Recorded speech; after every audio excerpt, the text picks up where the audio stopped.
Dia adalah tahanan paling misterius di penjara. Setiap hari membersihkan kotoran di toilet. Tapi saat dia kembali ke sel, berolahraga, mengangkat seember air dengan kaki. Lakukan latihan lutut di karung pasir buatan sendiri setiap hari. Hari demi hari, penjaga penjara juga merawat dia dengan baik. Mengetahui bahwa dia sedang bekerja di toilet. Besok Anda akan memiliki sel yang lebih bersih. Anda akan mendapat pekerjaan baru di perpustakaan, tidak? Dia menolak dan membuat permintaan gila. Dia ingin bisa bertanding kembali di penjara. Jadi pameran utama adalah pertarungan raja di penjara. Dalam sebuah pertandingan, dia kalah. Lutut terluka oleh lawan. Dia kehilangan semangat juangnya, menjadi pembersih toilet. Sekarang dia ingin kembali bertarung. Kepala sipir harus setuju. Boyka mulai menonton pertempuran Zhukov, lawan terkuat di penjara. Gaya bertarung Zhukov sangat berbahaya. Bahkan jika lawan memohon pengampunan, dia akan menginjak lawan sampai dia cacat. Boyka kembali ke selnya untuk melanjutkan latihan, dia harus menggemeretakkan giginya untuk menahan rasa sakit dari luka lamanya. Berlatih tanpa henti untuk istirahat. Sampai waktu yang tepat. Dia memotong rambutnya. Ketika dia sampai di arena, dia memercikkan air ke Zhukov. Menatapnya ke Zhukov. Zhukov memutuskan untuk bertarung. Pertandingan baru saja dimulai. Pemeran utama beradaptasi dengan pertandingan. Ketika dia melihat kesempatan, dia meninju tenggorokan Zhukov. Rasa sakit menyebabkan Zhukov mundur ke belakang. Setelah itu, Zhukov dipukuli lagi dan muntah darah. Lalu Boyka menendang Zhukov keluar dari ring. Yang terkuat di sini dikalahkan oleh Boyka. Setelah menangan, Boyka dibawa ke penjara lain oleh sipir. 7 tahanan dari berbagai negara. Ternyata penjara ini mengadakan kompetisi pertarungan dunia. Sipir di negara lain dapat membawa prajurit terbaik mereka untuk bertaruh. Jika menang bisa mendapatkan banyak uang. Tahanan memenangkan kejuaraan akan dibebaskan. Boyka menemukan kontes ini adalah tipuan. Karena mereka hanya ada waktu 1 jam setiap hari untuk training. Di lain waktu, mereka harus pergi ke tambang untuk melakukan kerja keras. Jadi dari mana mendapatkan energi untuk bertarung? Tetapi tahanan Kolombia ini diurus dengan penuh perhatian oleh penyelenggara. Yang lain bekerja, dia membaca buku. Pemeran utama hanya bisa berlatih dengan karung pasir. Dan dia memiliki seseorang untuk berlatih, ternyata penyelenggara bertaruh banyak uang ke pria itu. Ingin dia memenangkan kejuaraan. Segera babak pertama dimulai. Boyka menemukan lawan yang kuat, seorang pria kulit hitam. Walaupun di awalnya orang ini dipukul sama lawan dengan kaki berapa kali. Tapi dia menyesuaikan tempo pertandingan. Memprovokasi lawan untuk menyerang lalu berpura-pura bertahan. Dia menyerang dengan sikunya, setiap pukulan diblokir. Gunakan pukulan super kuat yang menyebabkan gigi lawan rontok. Menang. Gaya bertarung ini, Boyka sulit dikalahkan dengan mudah. Giliran Boyka untuk pergi ke ring. Dia menggunakan kakinya untuk mendorong lawannya. Lalu melompat untuk memukul kepala lawan. Setelah serangkaian gerakan, jatuhkan lawan. Boyka menang, terlatih-tatih keluar dari ring. Pertandingan terakhir hari ini, Kolombia naik. Dia memiliki julukan kematian. Seberapa kuatnya dia? Lawan terus menyerang. Dia tidak peduli tetapi kembali berinteraksi dengan penonton. Benar-benar mengabaikan lawan. Kematian, kematian, kematian. Kematian, kematian, bosan jadi biarkan lawan melempar beberapa pukulan dulu. Dia tidak melawan. Lalu dia melakukan serangan balik.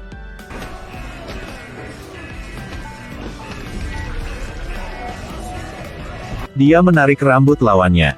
Lalu terus serang. Akhirnya tendangan berputar. Tentu saja, kematian.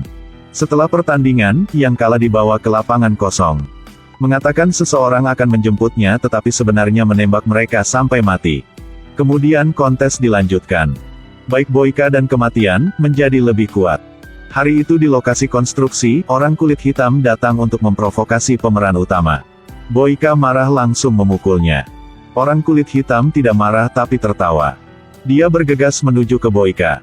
Keduanya mulai berkelahi. Hasilnya dihentikan oleh sipir. Terpenjara di ruangan gelap. Beberapa hari kemudian Boyka bertemu dengan sipir.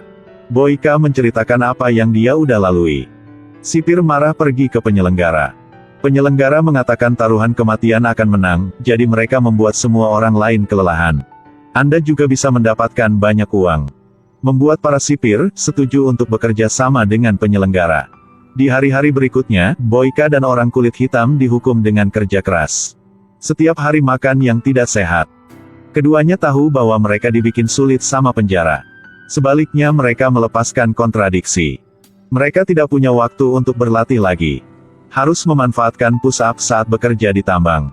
Coba yang terbaik untuk mendapatkan intensitas latihan terbaik. Melempar batu untuk berlatih. Sementara itu, luka pemeran utama kambuh.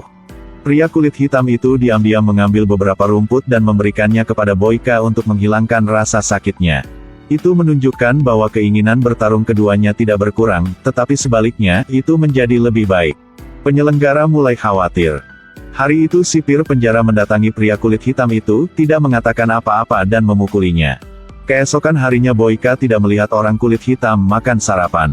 Ketika sampai di sel, dia melihat orang kulit hitam dengan luka di sekujur tubuh. Jangan bicara berkelahi, duduk saja sudah susah. Dan lawan berikutnya adalah kematian. Dia adalah raja perang di penjara, kematian. Keuntungannya adalah pantulannya sangat tinggi. Bergerak cepat, serang sangat akurat. Bergerak tidak teratur. Meningkatkan mobilitas dia saat bertarung. Dia bisa mengangkat beban dan melompat terus-menerus. Siapa yang tidak beruntung bertemu lawan seperti itu? Namun lawan berikutnya adalah pria kulit hitam yang telah disiksa sebelumnya. Sekarang dia terlalu lelah untuk bertarung. Boyka tidak tahan dengan keputusan untuk membantu pria kulit hitam. Boyka mengambil keuntungan dari kelalaian penjaga dan menghancurkan rantai besi dengan palu.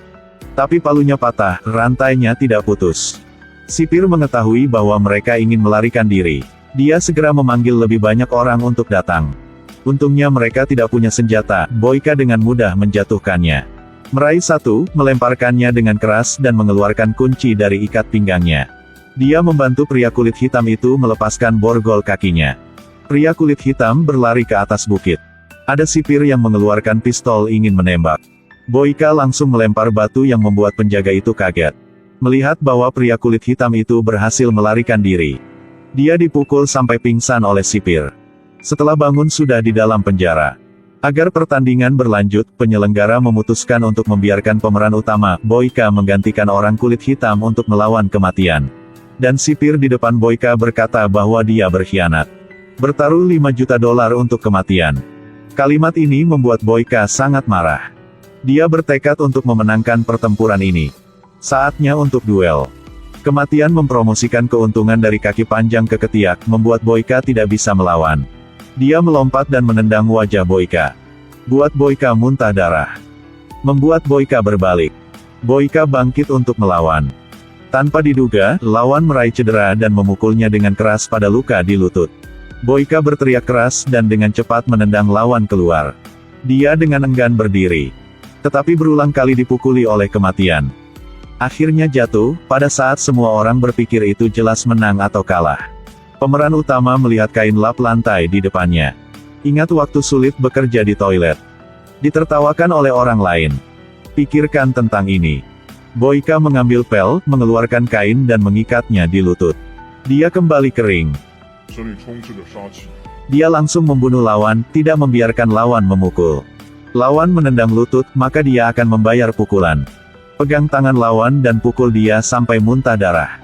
Sekarang pemeran utama tidak berpikir sama sekali. Luka di tubuh, rasa sakit di lutut, kemarahan semua berubah menjadi kekuatan.